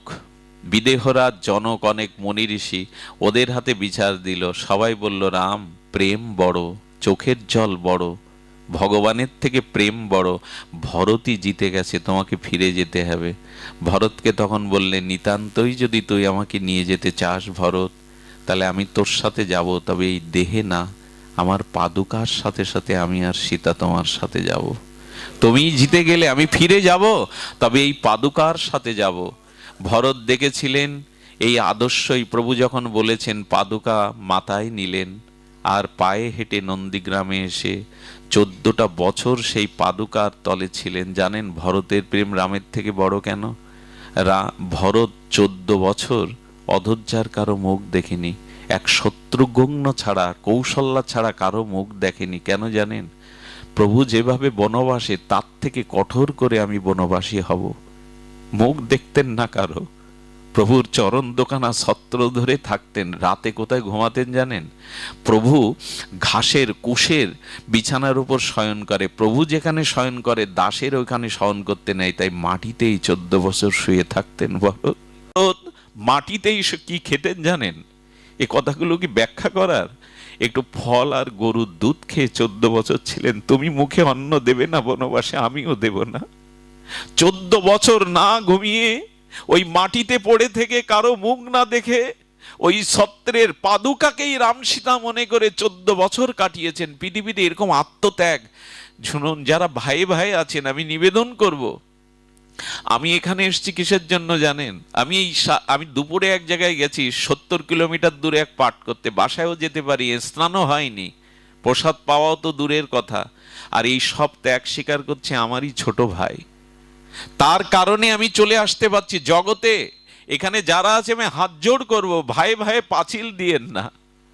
পৃথিবীতে স্ত্রী বলুন, অন্যান্য আপনজন বলুন, ভাইয়ের মতো কেউ হয় না। এদেরকে দয়া করে পাঁচিল দিয়েন না ভাই ভাইয়ের মধ্যে। আপনারা আলাদা হন, হাড়ি আলাদা করুন, কিন্তু ভাইয়ের বিপদে, ভাইয়ের চোখে জল যেন শুকায় না যায়। এইগুলো ভরত দেখিয়েছেন যে রাম তার কাছে শুধু বড় ভ্রাতা নন, পিতা সম। ভরত সেটি পালন করেছেন। তিনি 14 বছর, আর বলেছিলেন প্রভু 14 বছরে 1 মিনিট পড়ে গেলে যদি তুমি আমার সম্মুখে উপস্থিত না হও, আমি আত্মহত্যা করব। 14 বছর পরে প্রথমেই তুমি আমার সামনে আসবে, না হলে আমি পথের দিকে চেয়েছে ভরত দিন কাটাতো, কবে 14 বছর ফুরাবে, এই না হলে ভ্রাতা। এরপরে উনি বাল্মীকির আশ্রমে হতে এক অভিনব জায়গায় গিয়েছিলেন। মা সীতার কথা একটু তোমাদের বলি। গিয়েছিলেন কোথায়? অত্রি ঋষির, কি নামটা বললাম, এদের নাম নিলেও পুণ্য হয়। অত্রি ঋষি। অত্রি ঋষির স্ত্রীর নাম দেবী অনুসূয়া। পৃথিবীর যে কজন সতী আছে তার মধ্যে অন্যতম দেবী অনুসূয়া। অনুসূয়াকে সীতা প্রণাম করলেন, অত্রি ঋষিকে রাম লক্ষ্মণ প্রণাম করলেন। করার পর কি হলো জানেন? আহারে, সীতামাকে ডেকে দেবী অনুসূয়া বলছেন, তুমি আসবে আমি শুনেছি, তাই আমি আমার সাধনার দ্বারা একটা দিব্য বস্ত্র তৈরি করেছি। 14 বছর এক কাপড়ে থাকবে বাছা তুমি। এই কাপড়টা তুমি গ্রহণ করো, এই কাপড়টা কখনো ছিঁড়বে না, মলিন হবে না, অপবিত্র হবে না। সতীর হাতের জিনিস তো, এটা তুমি পরো। আর তোমাকে 4টে উপদেশ দেই। এই জগতে নারীর একমাত্র সাধনা, নারীর একমাত্র তপস্যা হলো পতিব্রতা ধর্ম পালন করা। শুনুন, স্তম্ভিত হয়ে যায়। সতী জগতে 4 প্রকার, 1, 2, 3, 4। উত্তম, মধ্যম, কনিষ্ঠ আর অদম, 4 প্রকারের সতীর যে বর্ণনা দিয়েছিলেন দেবী অনুসূয়া, আমি মায়েদের বলবো এটা গলায় একটু হার করে বাঁধিয়ে রাখুন। প্রথম উত্তম সতী কারা জানেন? দেখুন, সতীত্ব ধর্ম যে নারীর নাই, তার জীবনে ভগবান প্রাপ্তি তো দূরে থাক, ওই বংশই তার কারণে ধ্বংসপ্রাপ্তই হবে। নারীর সতীত্বের মহিমা বলতে গিয়ে বলছেন উত্তম সতীকে ব্রহ্মা অগ্নিকে সাক্ষী করে যার গলে প্রতিরূপে মালা দিয়েছে, সে ছাড়া জগতে অন্য কোনো পুরুষ আছে এই জ্ঞান যার ভেতরে থাকে না, তিনি উত্তম সতী। কি বললাম? আমার পতিদেবতা ব্যতীত জগতে আর কোন পুরুষ আছে এই বোধ যার হৃদয়ে নাই, যে আর কোন পুরুষ এই জগতে আছে, ইনি উত্তম সতী। অতদূর আমরা যেতে পারবো না, পরেরটা শুনুন। মধ্যমটাকে মধ্যম সতী হলো আমার স্বামী পুরুষ আর জগতে অন্য পুরুষও আছে, আমার স্বামীও পুরুষ, প্রথম যিনি তার কাছে স্বামী ছাড়া জগতে দ্বিতীয় কোনো পুরুষ না, এটা উত্তম। আর মধ্যমটা কি? মধ্যমটা হলো আমার স্বামী ব্যতীত অন্য পুরুষ জগতে আছে, কিন্তু সেই পুরুষ আমার কাছে পিতা সন্তান আর ভ্রাতার মতো। ইনি হলো দ্বিতীয় সতী। অন্য পুরুষ আছে, তাদের ব্যবহারের দ্বারা তারা আমার পিতা পুত্র নয়, ভ্রাতা। তৃতীয় নম্বরে কারা? কনিষ্ঠ। কনিষ্ঠ হলো অন্য পুরুষগণ আছেন, কিন্তু ধর্ম বা সতীত্বের মর্যাদার কারণে তিনি ঘরের বাইরে পা বাড়ান, মানে ওই পথে পা বাড়ান না। ইচ্ছা মাঝে মাঝে হয়তো তার হৃদয়ে জাগে কাউকে দেখে, কিন্তু ধর্ম আর পতিব্রতা অধর্ম হবে বলে তিনি পা সেদিকে বাড়ান না। 4 নম্বর হলো অন্যের দিকে মন যায়, মনও দিয়ে দেয় মনে মনে, কিন্তু কলঙ্কের কারণে আর সমস্ত পারিবারিক বন্ধনের কারণে আর নরক বা পাতিত্ব ধর্মের কারণে, স্খলনের কারণে মন দিয়ে বসে, কিন্তু সরাসরি তার হাত ধরে বাইরে চলে যায় না। ইনি হলেন অদম। বললেন, সীতা, এই সতীত্বই তোমার ভূষণ, তুমি রেখে দেবে। আমার কি মনে হয় জানেন, একজন সতী যে মাটিতে দাঁড়িয়ে থাকবে, স্বয়ং ভগবান বলছেন ওই মাটিকে ধ্বংস করার ক্ষমতা আমারও নাই, আমারও নাই। দেবী অনুসূয়ার কাছে এসেছিলেন কারা জানেন? নারদ কিছু কিছু সময় বাদিয়ে দেয়, ভগবানের লীলা তৈরি করে দেয়, নারদ তৈরি করে দেয়। নারদ কি বললো জানেন? লক্ষ্মীকে গিয়ে বলছেন, আরে লক্ষ্মী দেবী, তুমি জগতের শ্রেষ্ঠ সতী, তুমি সতীদেরও শিরোমণি, কিন্তু তোমার সতীত্ব মিলান হয়ে গেছে অনুসূয়ার কাছে, একটু বাড়িয়ে দিচ্ছে। অগ্নিতে ঘি দিলে কি হয় মা? লক্ষ্মীকে বলছে তুমি সতীর সতী, কিন্তু তোমার থেকে শোনাম এখন অনুসূয়া দেবীর, তুমি আর কি সতী। এই লক্ষ্মীর মাথা খারাপ করে দিল নারদ। পার্বতীকে গিয়ে বলছেন, তুমি তো সতীমা, তোমার ভোলানাথকে ছাড়া তুমি জানো না, তোমাদের নাম মুছে দিল প্রায় অনুসূয়ার সতীত্ব। শিব ঠাকুরকে রাগিয়ে দিলেন, আচ্ছা পার্বতীকে রাগিয়ে দিলেন, লক্ষ্মীকে লাগিয়ে দিলেন, আর কাকে রাগালেন? আর ব্রহ্মণী, ব্রহ্মণী মানে ব্রহ্মার স্ত্রীকে, ব্রহ্মার স্ত্রীকে বলছেন, ব্রহ্মণী তুমিও তো সতী, কিন্তু অনুসূয়ার কাছে তোমরা ধারে কাছে। একটা জিনিস বলি, মেয়েদের সামনে, মায়েদের সামনে অন্য মায়েদের প্রশংসা করবেন না, খবরদার। ওরা সব মেনে নিতে পারে, কিন্তু এইটা মানে না। মায়েদের একটা দোষ কীর্তন করলাম, অপরাধ করবেন না। মায়েদের সামনে যদি অন্য মার প্রশংসা করেন, খুব সহজে ওরা মনে মেনে নেবে না। এই 3 জন মিলে যুক্তি করলো ওর সতীত্ব খর্ব করতে হবে। আমি লক্ষ্মী, আমি পার্বতী, আমি ব্রহ্মণী, আমাদের উপরে দেবী অনুসূয়া জগতে। শিব ঠাকুরকে ডাকলেন, নারায়ণকে ডাকলেন, ব্রহ্মাকে ডেকে বললেন ওর সতীত্বকে লঙ্ঘন করে আমাদের সতীত্ব বাড়াও, যাও। এরা আবার খুব অনুগত, লক্ষ্মী নারায়ণ অনুগত, পার্বতীর অনুগত যেমন শিব। 3 জন কি করলেন জানেন? ব্রাহ্মণ বেশ ধরে দেবী অনুসূয়ার দরে ভিক্ষাং দেহি, বড় ক্ষুধার্ত, ভিক্ষা দাও।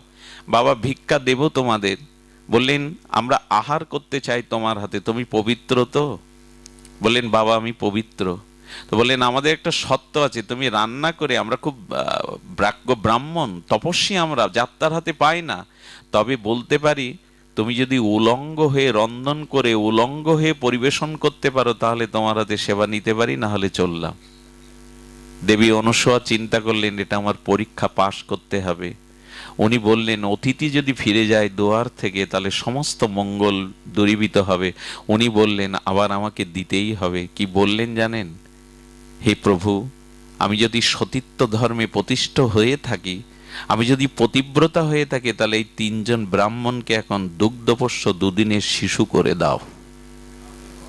সঙ্গে সঙ্গে ব্রহ্মা, শিব এবং নারায়ণ 2-4 দিনের শিশুতে রূপান্তরে ওয়া ওয়া করে কাঁদতে লাগলো।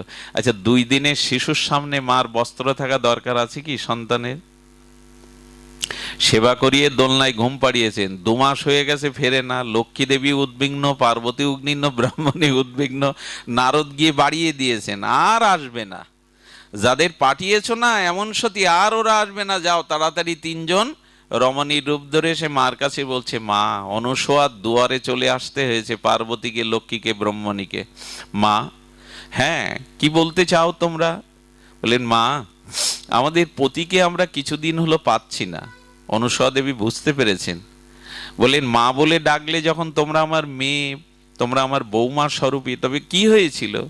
বললো, মা লজ্জা দিও না, আমাদের পতিকে পরীক্ষার জন্য তোমার দরে পাঠিয়েছিলাম। মা কোথায় তারা জানি না। বললো, ওই দোলনায় ঘুমাচ্ছে, যাও।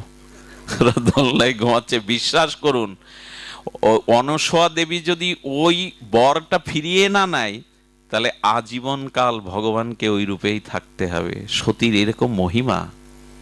সঙ্গে সঙ্গে মার চরণে পড়ে বললেন, মা ফিরিয়ে দাও, আমরা যদি মেয়ে হয়ে থাকি ফিরিয়ে দাও মা আমাদের পতিকে। সঙ্গে সঙ্গে বললেন, তোমরা পূর্বের রূপে চলে যাও। এই হলো সতীর মহিমা, যার দ্বারে পার্বতী লক্ষ্মী দেবীও হাজির হন। বর্তমান জগতে সমাজের এত অমঙ্গল কেন জানেন? কোনো পরিবারে প্রকৃত শান্তি নেই কেন জানেন? একটা অভিশাপ ঢুকে গেছে ঘরের মধ্যে। এই অভিশাপ আমাদের ধ্বংস করে দিয়ে দেবে। যে পরিবারে নারী পতিপ্রাণা নয়, বিশ্বাস করুন, সেই গর্ভের কোনো সন্তানের দ্বারা পিতৃপুরুষের তর্পণ শ্রাদ্ধ হলেও কাজে দেয় না, কোনো কাজে দেয় না, উদ্ধার হয় না তারা। দয়া করে মা, একটা ভালো সন্তান, একটা মহাপুরুষ জগতে দাও। তোমাদের উপরেই দাবি, কারণ মাটি ফুঁড়ে কেউ আসবে না। যত সাধু সন্ত ভগবান অবতার তোমাদের গর্ভে দিয়ে আসছে। দেবী অনুসূয়ার এইখান থেকে রাম আর সীতা চলে গিয়েছিলেন তারা চলে গিয়েছিলেন বড় ঋষিদের আশ্রমে। এরপরে যেটা ঘটেছিল এই ইতিহাস আমি আজ বর্ণনা করব না, রাত হয়ে গেছে। শুধু একটা ঘটনা বলেই আজ রামায়ণ কথা, রামচরিত মানস কথা আমরা বিশ্রাম দেব। তবে আপনাদের বলি, এই রামচরিত্র মহিমা গাথা বড় মাধুর্যপূর্ণ। আপনারা জানেন, এই বনবাসে থাকাকালীন যে সীতা হরণ হয়, হনুমানের সাথে সাক্ষাৎ হয়, কিন্তু সুগ্রীব বন্ধু হলেও ভগবানকে ভুলে নাচ গানে মেতে উঠেছিল। রাজ্য ফিরে পেয়ে, স্ত্রী ফিরে পেয়ে, আর নামের দিকে। আমাদের অবস্থাটাও তাই। বিপদে পড়ে ভগবানকে ডেকে যদি একবার উদ্ধার হতে পারি, আর ভগবান নয়। সুগ্রীব ভুলে গেল। সুগ্রীবের রাজত্ব দিয়ে দিল বালিকে বধ করে, নিজের স্ত্রীকে দিয়ে দিল, রাজ্য সম্পদ দিয়ে দিল, বলল যতদিন সীতা উদ্ধার না হবে প্রভু আমি আপনার চরণ ছাড়া হব না। আর নাচ গানে রাজত্ব পেয়ে মেতে গেল। আমাদের দশাও তাই। হনুমান এসে বলেছিলেন, তোমার রক্ষা নেই সুগ্রীব, রামের চরণে পড়ো। হনুমানজির কথা না বললে রামায়ণের কথা অধরা থেকে যাবে, রামচন্দ্র খুশি হবে না। আমরা হনুমান চরিত্র একটু বলে মাতাজির আত্মকল্যাণের প্রার্থনা করেই বিশ্রাম দেব। হনুমানের মতো ভক্ত, অন্তত দাস্য ভক্তির পরকাষ্ঠা দ্বিতীয় আর কেউ নাই। হনুমানের রহস্য কথা যদি আমরা জানি, তাহলে এইটুকু জানব, হনুমানজি, বিভীষণ এরা অমর হয়ে গিয়েছিল প্রভুর কৃপায়। দেখুন, এই হনুমানজি মা সীতা উদ্ধারে রাম নামের মহিমায় পার হয়ে গেলেন। স্বয়ং রাম সেতু বন্ধ করলেও হনুমান রাম নামে পার হলেন। এবং সীতাকে দর্শন করে হনুমান প্রথমেই কেঁদেছিলেন। পাতার আড়াল থেকে, পঞ্চবটি তলে পাতার আড়াল থেকে উনি রাম নাম কীর্তন করছিলেন। কেন জানেন? সীতামার চোখের জল দেখে বলেছিলেন, কারো দুঃখ ঘোচানোর জন্য, অশ্রু মোচনের জন্য একমাত্র উপায় ভগবানের গুণগাথা কীর্তন করা। কেউ যদি জীবনে দুঃখ ভুলতে চান, নিজের মনের বিকার ভুলতে চান, সাধুসঙ্গ করে হরিকথা শুনুন। আমি খুব দৃঢ় করে দাবি করতে পারি, যতক্ষণ হরিকথা সাধুসঙ্গের মধ্যে মানুষ থাকে, ততক্ষণ তার মনে কোনো কাম ক্রোধের বিকার উৎপন্ন হয় না। এবং এই সময়টা তার জপ ধ্যানের থেকে আরো মনের স্থিরতা কাজ করে, প্রশস্তি কাজ করে, হৃদয়ের শান্তি লাভ হয়, যেটা আপনি জপ ধ্যান করেও আনতে পারবেন না। এই জন্য সাধুসঙ্গ এবং হরিকথাই হলো জীবনের সর্বত্র। মা সীতাকে শোনাতে লাগলেন হনুমান, সীতাকে শোনাতে লাগলেন। সীতার চোখের জল মুছে বলে, এমন করে রাম কথা কে শোনায়, প্রভুর কথা, তুমি সামনে এসো। আচ্ছা, হনুমান পাতার আড়াল থেকে শোনালেন কেন? শোনালেন এই জন্য, যার কথা কীর্তন হবে তাকে সামনে রাখতে হয়। বক্তা যেন যার কথা বলছে সেই ভগবানের থেকে সামনে না এসে দাঁড়ায়। কথা বোঝা গেল না তো? যারা ভগবানের কথা প্রচার করে তাদের মনে যেন এই লালসা না থাকে, ভগবানের থেকে আমার মহিমাটাই প্রচার হোক বেশি। নিজেকে আড়াল করে ভগবানকে প্রচার যারা করতে পারে, এরাই প্রকৃত প্রচারক। নিজেকে প্রচার যেন কখনো আমি অমুক তমুক, আমার এই নিজের প্রচার করতে গেলেই থেমে যেতে হবে। ভগবানের প্রচার, শ্রী গুরুদেবের প্রচার করতে হবে, নিজের না। হনুমান এই জন্য আড়ালে থেকে রামকথার সঙ্গে বললেন, কে গো, এমন রামকথা কে শোনালে আমায়, তুমি সামনে এসো। সীতামার সামনে এসে ছোট রূপ ধরেছেন। হনুমান তো ছোট না, পাহাড় পরিমাণ, এইটুকু ছোট রূপ, বানরের রূপ ধরে এসে বলছেন, মা রামকথা যে বলেছে সে, রামকথা সুন্দর, কিন্তু যে বলেছে সে বান্দর, আমি সেই বাঁদর মা। হনুমানকে দেখে সীতামা বলছেন, তোমাকে পাঠিয়েছে প্রভু। অঙ্গরীটা দিলেন। সীতা বুঝতে পারলেন এটা প্রভুরই। আচ্ছা, প্রভু আমাকে উদ্ধারের জন্য সমুদ্রের ওপারে এসেছে, প্রভুর সাথে কারা? বললেন, মা আমরাই বানররা। সীতামা মনে বললেন, তাহলে আমার উদ্ধার আর হয়েছে, ওইটুকু রূপ ধরে গেছে তো, তাহলে আমার আর উদ্ধার হয়েছে। বাবা তোমাদের সব এই সেনা নিয়ে এসছে প্রভু? বলে, হ্যাঁ মা, তোমার সন্দেহ আছে? তখন বলছেন, এইটুকু বানর তোমরা লঙ্কেশ রাবণের সাথে কি করে পারবে? বলো, মা তাহলে আর একটা রূপ দেখো আমার। জয় রাম বলে হনুমান পাহাড় নন আকাশ প্রমাণ রূপ ধরলেন। সীতামা ঊর্ধ্বদিকে তাকিয়ে দেখলেন বলবন্ত হনুমান, তিনি পাহাড় প্রমাণ। সীতামা বললেন, বাবা তুমি সেই ক্ষুদ্র রূপ ধরো, তুমি এত বৃহৎ তো আমার সামনে ক্ষুদ্র বানর রূপে কেন এলে? কি বলল জানো? মা তুমি সাক্ষাৎ ভক্তি দেবী, ভক্তির সামনে কখনো বড় হয়ে আসতে নেই, ছোট হয়ে আসতে হয়। যার ভক্তি আছে, যিনি সাধু মহাত্মা, তার কাছে কখনো বড় হয়ে মাথা উঁচু। কি শিক্ষা হনুমানের দেখুন। বলছেন, মা মা আর একটা কারণে এসেছি। মা মার কাছে তার সন্তান কখনো বড় কোনোদিন। আহারে, আমার মনে পড়ে দীনেশ দাকে আমি অনেক হৃদয়ের বড় জায়গা, আমাদের অরবিন্দ দা, দীনেশ দা, আমাদের এই দাদারা যারা এই গ্রামে, তাদের তোর সাথে আমার রক্তের সম্পর্ক নেই, কিন্তু আমাদের শান্তদা, লিটন দা, আপনারা যারা ফরিদপুর থেকে, আপনাদের সাথে আমার কোনো লেনদেন নাই, কিন্তু কিছু মুখ আছে যেগুলো হৃদয়ে বাঁধানো থাকে। আমি দাদার মাকে দেখেছিলাম, একজন শিক্ষিকা ছিলেন তিনি, তার সারাটা জীবন তিনি সদাচার সম্পন্নও ছিলেন। আমার দাদা তাকে যেভাবে সেবা করেছে মাকে, মৃত্যুর পরে তিনি হাউমাউ করে কাঁদছিলেন, আমি কিছু করতে পারিনি, অভাগা সন্তান। মাকে ঘরে রেখে আমি স্কুলে গেছি, কর্তব্য পালন করতে পারেননি। সে ভগবানের সেবার আগে তার মাকে সেবা দিয়ে তবে গোপালের সেবা দিত। আমি মনে করি তার মতো সন্তান ঘরে ঘরে আসুক। মাকে যারা ভালোবাসে না, এ জীবনে ভগবান পাওয়া তো দূরে থাক, তারা মাথা উঁচু করেই কোনোদিন দাঁড়াতে পারবে না। মাতৃভক্তি হলো ভগবত ভক্তির পূর্ব লক্ষণ। আজ পর্যন্ত পৃথিবীতে কোনো মহামানবী তৈরি হয়নি যার মাতৃভক্তি ছিল না, একটাও দেখাতে পারবেন না। এই জন্য দয়া করে ঘরে ঘরে মায়েদের চোখে যেন আমরা জলের কারণ না হয়, ব্যথার কারণ না হয়। খবরদার এই জায়গাটা কেউ নষ্ট করবেন না। সব কিছু ছাড়া যায়, কিন্তু মায়ের ঋণ আমি কি বলবো আপনাদের। আমাদের উত্তর ভারতে একটা ছেলে, তার মা লোকের বাড়ি ঝিগিরি করে জানেন, নখগুলো পচে গেছে, হাতে ময়লা, ছেঁড়া কাপড়, তালি দিয়ে পরে, কিন্তু ছেলেটা মেধা হিসাবে তাকে ইংলিশ মিডিয়ামে ভর্তি করলো। ইংলিশ মিডিয়ামে সপ্তান্ত নাড়ু বানিয়ে নিয়ে যায়। ছেলেটা নাড়ু খেতে ভালোবাসে। ওই মাঠের ওই পারে গাছের তলে দাঁড়িয়ে হাত ইশারা করে ডেকে দেয়। একদিন বলছে, মা তুমি স্কুলের বারান্দায় আসবে না কেন খোকা? বললেন, মা এখানে সব বড় লোকের ছেলেরা পড়াশুনো করে, প্রাইভেট কারে আসে, জিবে করে আসে। তুমি একদিন এসেছিলে, আমাকে সবে জিজ্ঞাসা করছিল কি তোদের কাজের বাড়ির লোক, কাজের লোক, ছেঁড়া কাপড়, ময়লা গায়ে, তুমি সামনে এসো না। ইংলিশ মিডিয়াম শুরু হয়ে গেছে এইখানে। ও বুঝে ফেলেছে সব বড় লোকদের ছেলে ওখানে। মা চোখের জল মুছে বলল, আমার খোকা যদি লেখাপড়া শিখে মানুষ হতে পারে, আমি ঝি কলঙ্কও নিতে পারি, আমি সামনে যাব না খোকা।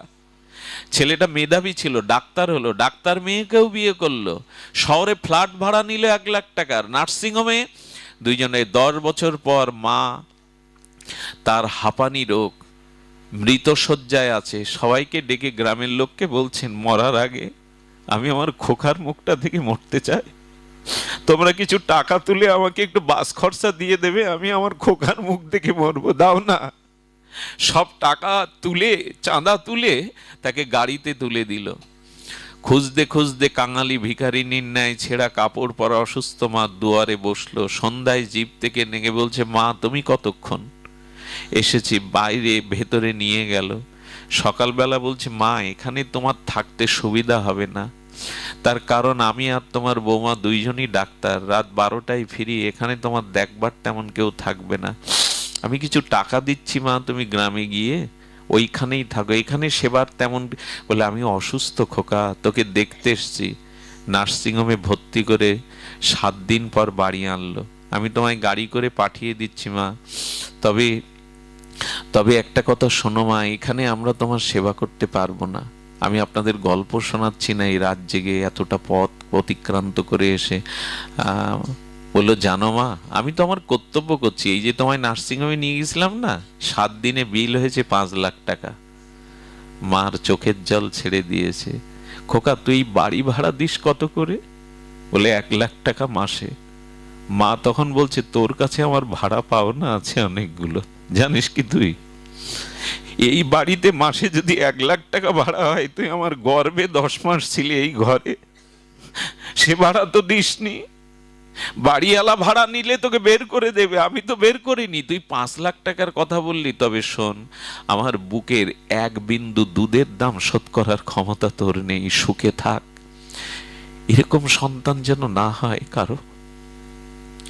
ছেলেকে আমরা ডাক্তার, মাস্টার, ইঞ্জিনিয়ার কত কি তৈরি করি, শেষে মাকেই ভুলে যায়। সীতামার চরণে বলছেন, মা মায়ের সামনে সন্তান ছোট, এই জন্য আমি এই রূপ ধরে এসেছিলাম। মা মায়ের সামনে সন্তান কখনো বড় হয় না। এই জায়গাটা কেউ নষ্ট করবেন না, এই জায়গাটা কেউ নষ্ট করবেন না দয়া করে। যে অবস্থায় আসুক, এই জায়গাটা যেন নষ্ট না হয়। পৃথিবীতে মা এবং বাবা এদের মতো দরদি আপনজন এ জগতে কেউ নাই। আজকাল তো ছেলে মেয়েরা বাবা মার সিদ্ধান্তই মানতে চায় না, এটাই তার জীবনের সর্বশ্রেষ্ঠ সিদ্ধান্ত। হনুমানকে মা সীতা বলেছিল, হনু আচ্ছা তুমি লঙ্কা পোড়ালে পুরো লেজে করে, তোমার গায়ে তো পড়েনি, তোমার গা পুড়লো না, তুমি পুরো লঙ্কা পোড়ালে। বুকটার দিকে তাকিয়ে বলছেন, মা বুকে কে আছে দেখবে, তোমার লেজ তো পেছনে, আর বুকে আছো রাম আর তুমি। মা যে বুকে রাম সীতা আছে, সে দেহ পুড়তে পারে না, সে দেহ কখনো পড়ে না। আজ আমাদের ঘর পড়ছে কেন জানেন? ঘর পড়ছে আমরা লঙ্কায় বাস করি বটে, লঙ্কায় বাস করলে তাদের ঘর পড়বে, কিন্তু পুরো লঙ্কার মধ্যে একজনের ঘর পড়েনি, বিভীষণের। কেন বলুন তো? হনুমান পোড়াতে পোড়াতে দেখছে তুলসী বৃক্ষ আছে আর রাম নাম লেখা আছে বিভীষণের ঘরে। বিভীষণের ঘরের সামনে কি লেখা আছে? রাম নাম। বলে, যে ঘরে আমার রাম নাম আছে, ভক্তি আছে, সে ঘরে আগুন আমি লাগাবো। ঘরে তাদেরই পড়ে যেখানে ভগবানের ভজন নেই, ভগবানের আদর্শ নেই, সেই ঘর দাও দাও করে পড়ে। কৃষ্ণ ভগবান একদিন ননি আনতে গিয়ে গোপী মায়েরা ননি সেরে রেখেছিল, কৃষ্ণ পায়নি, বাইরে এসে হুঙ্কার দিচ্ছে কৃষ্ণ তর্জনী গুছিয়ে, যে ঘরে আমার জন্য কিছু থাকে না, আমি সেই ঘরে আগুন জ্বালিয়ে দেব। ও নন্দের বেটা, আগুন জ্বালাবি মাখন পাসনি বলে? বলে, কি করে পোড়াবি?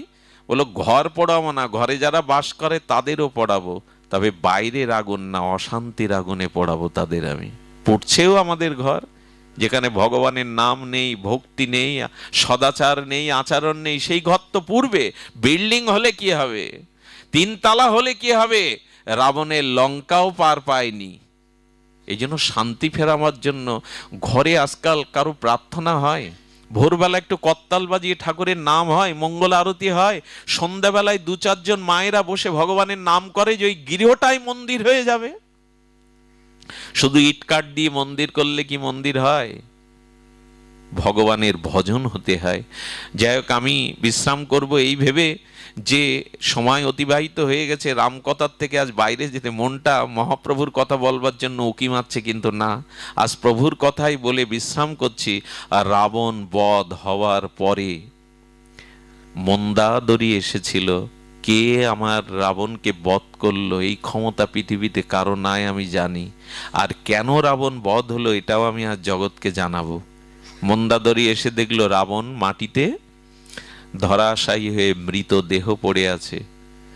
কি বললো জানেন? মা এই কথাটা একটু মনে লিখে নাও, এমন কথা আমি পাইনি, 2 দিন ধরে আমার মাথার ভিতরে এই কথাটাই ঘুরছে। রামচরিত মানস এটা জানার পরে আমার মাথার ভিতর থেকে এই জিনিসটা নামছেই না। মন্দাদরী বলেছিল, হে লঙ্কেশ, হে ত্রিলোক অধিপতি, দেবতাদের ত্রাস, আপনি মন্দারদরীর মতো সুন্দরী সতী পাননি, আপনি দেবকন্যা, নাগকন্যা, গন্ধর্ব কন্যা, বহু স্ত্রী আপনার ঘরে ছিল। আপনারা জানেন সতীদের মধ্যে অন্যতম হলো মন্দাদরী। বললেন আমার মতো দেবকন্যা, নাগকন্যা স্ত্রীকেও আপনি ঘরে রেখেছিলেন, তারপরেও আপনার পতন হলো কেন জানেন? উনি বলছেন, রাবণ একদিন সমুদ্রের জল পান করে দেখে নুনতা। রাবণ বলেছিল, আমার যে তপস্যা আছে, আমার যে সক্ষমতা আছে, তাতে আমি পুরো সমুদ্রের জল দুগ্ধতে রূপান্তরিত করতে পারি। এ কথা রাবণ পারতেন, এটা কিন্তু অহেতুক কথা না, রাবণ পারতেন, কিন্তু আগামীকাল করব। আর কি বলেছিলেন? রাবণ বলেছিলেন, আমি লঙ্কা থেকে দেখেছি যে যারা যারা আপনার নরকে যায় তাদের কি নারকীয় যন্ত্রণা। রাবণ বলেছিল, আমার ক্ষমতা আছে, দেবতারা আমার দুয়ারে দাঁড়িয়ে আদেশ প্রার্থনা করে, আমি সিঁড়ি করে দেব স্বর্গের, যাতে কেউ নরকে না যায়। আর বলেছিলেন, আমার লঙ্কাটা সোনার, এর থেকে যেন চন্দনের গন্ধ আসে, আমি এই ব্যবস্থা করব। একে তো সোনা, তার থেকে যত চন্দনের। মন্দাদরী বলেছিল, কোন সৎ কাজ যদি কালকে করব বলে ফেলে রাখা হয়, তার দশা হয় রাবণের মতো।